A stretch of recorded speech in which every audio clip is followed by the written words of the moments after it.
প্রথম থেকেই আলোচনার কেন্দ্রে জি বাংলার চিরদিনই তুমি যে আমার সিরিয়ালের কাস্টিং এবং গল্প সবকিছুই দর্শককে আকর্ষণ করেছিল।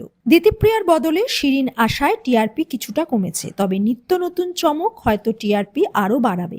নতুন প্রমোতে দেখানো হয়েছে আর্যর জন্মদিন উপলক্ষে প্রস্তুতি চলছে বাড়িতে। সকাল থেকেই ব্যস্ত অপর্ণা। সন্ধেবেলা কেক কাটার সময় আর্যর পাশে এসে দাঁড়ায়। ঠিক তখনই আর্য এবং অপর্ণার জীবনের চিত্র পাল্টে যায়। পুরোহিত মশাই এসে বলেন আর্যর প্রথম স্ত্রী রাজনন্দিনী বেঁচে আছে, যা শুনে অবাক সকলেই। পুরোহিত মশাইয়ের পেছন থেকে উকি মারে রাজনন্দিনী। দেখেই বোঝা যায় সে প্রকৃতস্থ নয়, মানসিক ভারসাম্যহীন। পুরনো কোনো কিছুই তার মনে নেই, কিন্তু বাড়ির লোকের তো সব কথাই মনে আছে। এই অবস্থায় কাকে মেনে নেবে আর্য?